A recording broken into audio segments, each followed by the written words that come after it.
मित्रों, मैं डॉक्टर रामसनेहीलाल शर्मा यायावर फिरोजाबाद नगर का निवासी हूँ, जो सारे विश्व में चूड़ियों के लिए प्रसिद्ध है। हम कविता लिखते चाहे जैसी हों, परंतु कविता जीते बहुत अच्छी हैं।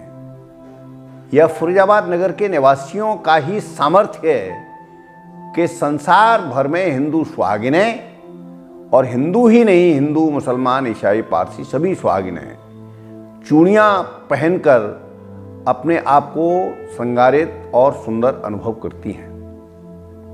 खनखनाती चूड़ियाँ फिरोजाबाद का गौरव हैं, और चीन ने चाहे फिरोजाबाद के और दूसरे कुछ धंधों पर चोट की है, जैसे तमाम प्रकार की चीज़ों को कांच के सामानों पर रोक को भले अपने यहाँ बर्बाद कर दिया हो, परंतु चूड़ियों पर उसका कोई असर नहीं पड़ा है। ये फिरोजाबाद नगर जब बसा, उससे पहले ये यमुना के किनारे चंदवाड़ रियासत थी।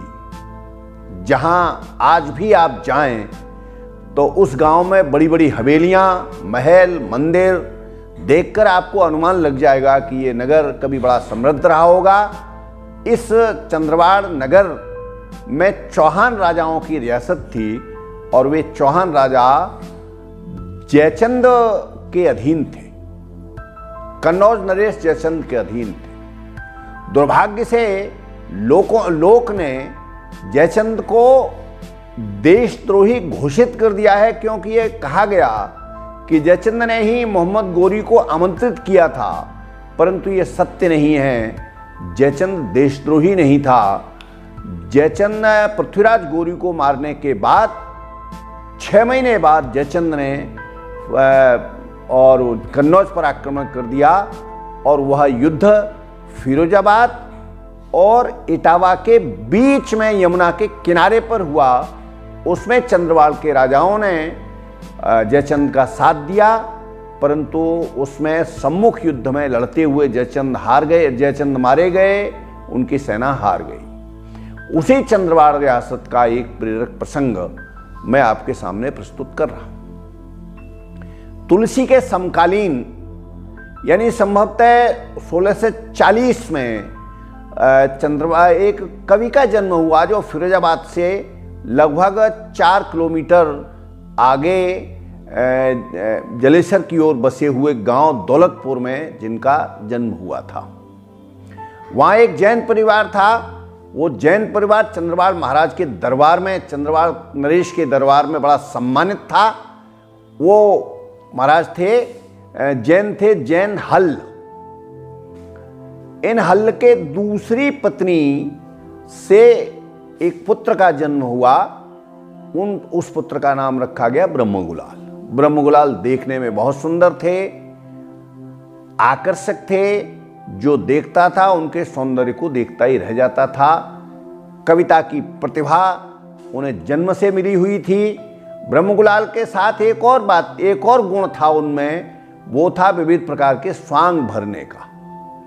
माने वे विविध रूप धारण कर सकते थे, ये उनकी विशेषता थी, और उन्हें कोई पहचान नहीं पाता था। उनको भी बहुत सम्मान मिला हुआ था राज दरबार में, क्योंकि कवि थे, स्वांग भरने में चतुर थे और विद्वान थे। उनके पिता पहले से सम्मानित थे, इसलिए चंद्रवाड़ नरेश उनका बहुत सम्मान करते थे। दरबारों में जो सम्मान का मामला है, उस मामले में बड़े षड्यंत्र हुआ करते हैं। उनका मंत्री, राजा का मंत्री जो था, वो बहुत जलता था ब्रह्मगुलाल से, और एक दिन उसने राजकुमार को पटा लिया और राजकुमार से कहा कि इस ब्रह्मगुलाल को कहो कि ये शेर का स्वांग भरे। अब सिंह के स्वांग का क्या मतलब है?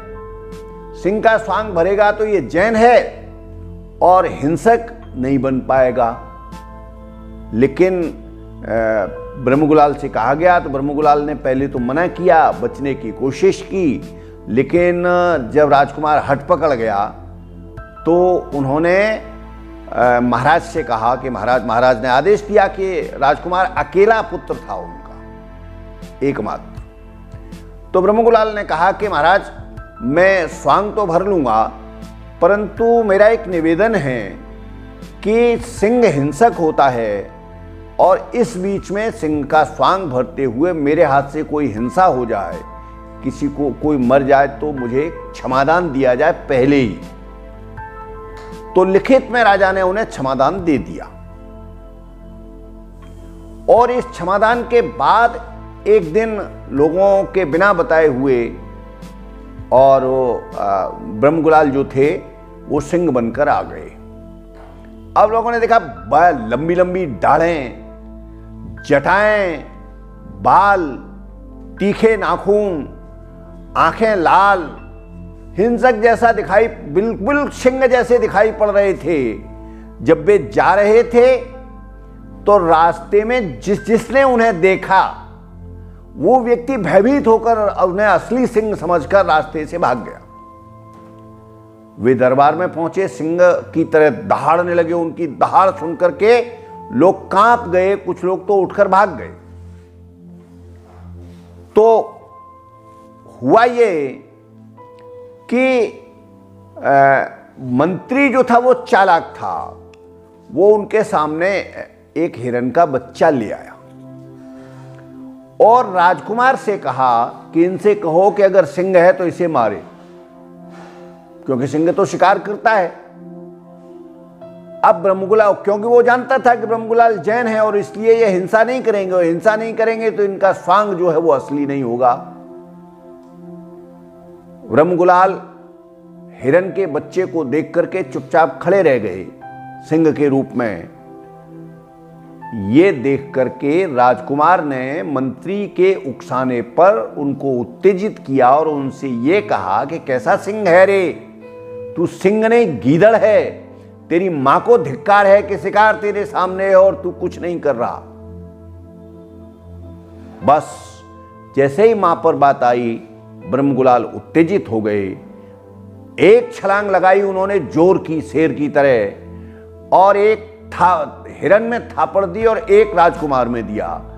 हुआ ये कि उनके उस थाप से हिरन मर गया, हिरन का बच्चा मरा और राजकुमार भी मर गया।